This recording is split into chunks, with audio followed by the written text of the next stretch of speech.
Troy Mann. Coach, about a week off since the win last weekend. How has the week been so far?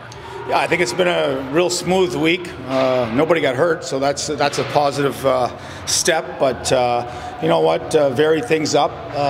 We did a good skills day after the day off, and worked on our 5-on-5 components over 2 days, and touched on the power play. So we tried to mimic some things we continue to think we can get better at, and overall I think it was a real positive week for us. You mentioned nobody else got hurt. Are there any updates on the extensive injury list at this point? Well, I think most of our guys are still week to week. Obviously we've got a couple guys that are out really long term with Daou and Conacher, but seeing the light at the end of the tunnel with a couple of the longer term guys like Aspero and Rubens, but you're still not going to see those guys before probably the end of December. And I think from guys that we could see here sometime soon. I mean, Ridley Gregg's progressing quite well, and I suspect we'll see him probably in Toronto on Wednesday. And same with Betts. I think Betts is progressing as well, where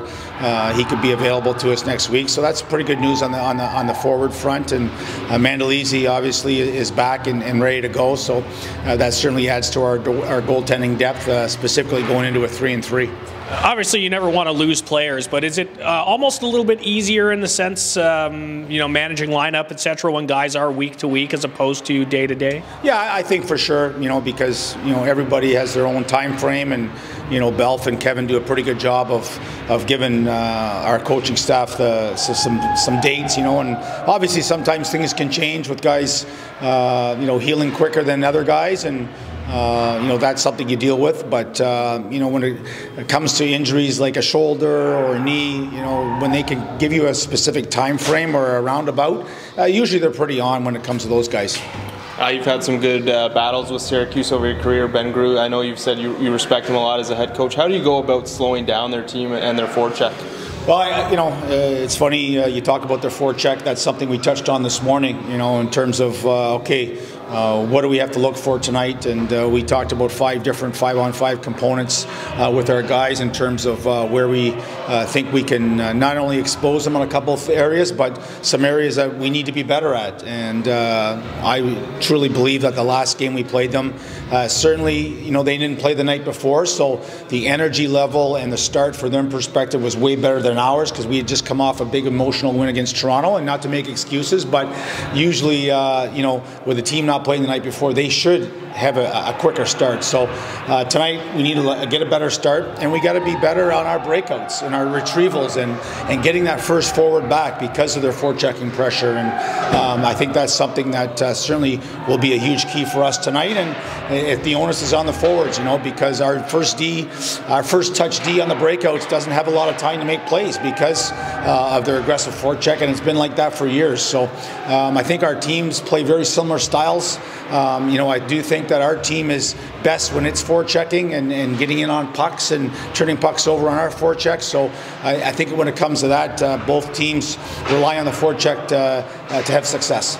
And Darren Radish, outstanding season so far. Is the key making him defend, dumping the puck in his corner and making him work? Yeah, absolutely. I mean, I think they've got 2 of the best players in the league with Radish, and obviously that Barry Boulay up front is very, very dynamic, and arguably one of the best forwards, and maybe top 5 forwards in the league overall. So when you can add those dimensions to your lineup, it certainly helps. And for us, it's just a matter of not necessarily going out there and getting specific guys out against them, but knowing that they're on the ice. And quite frankly, the power play is very lethal with both those guys. And anytime you're at the top of the league in scoring, I suspect the power play points are part of it. So, discipline is always a key factor in keeping those guys off the power play.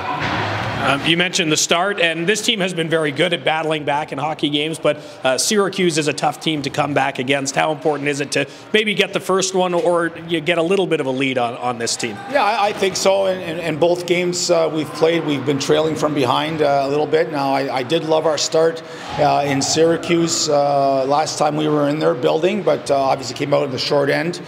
with another goalie injury. So I think both times we've played them, we've had some goalie controversy.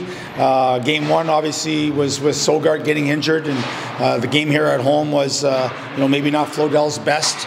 So that certainly put us behind the 8 ball right off the hop. But the fact that we were able to battle back from 4-0 and then 5-4 and have opportunities to tie it up late speaks volumes of our team and our ability to believe in ourselves in terms of coming back from deficits. But you always want to play with the lead. Any other lineup notes tonight, and who's in net? Yeah, we're going with Bebo tonight. We think that he certainly deserves to start, and as much as you're about developing players and getting guys to the NHL, you also have to earn your time and earn your starts or your ice time, and we just felt that against Laval the other night, he was the best player on the ice on Saturday night for both teams and deserved the opportunity. So he's going to go tonight, and I had a good meeting with both goalies yesterday. Obviously with Justin Peters still up in Ottawa, it makes it a little bit tougher from our perspective because we don't have that one-on-one coaching ability for the goalies, but Ben Sexton's doing his best to make sure the goalies are prepped and ready, and we'll go with Beebs tonight, and obviously with a 3-3, Mando will get ice time this weekend. Hopefully it's not in a pull situation and more just starts, but we'll see where that goes. And you do get Victor Lodin back as well from his brief illness, hoping he can inject some life in the offense? Yeah, absolutely. I mean, we're 8th in the league in goals for, and I think that's a great statement for our team. When you look at the lineup and the number of key forwards specifically that have been out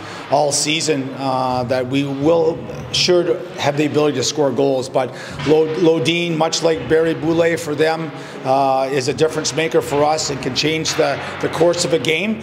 He just got to stay healthy, and he hasn't played enough games to put him in the same speaking category as Barry Boulay, and certainly from a skill perspective and controlling a power play, he's dynamic as they come in this league. We just got to get him playing games and getting into a little bit of a rhythm here. Thanks, Coach. Good luck tonight. Okay, thanks.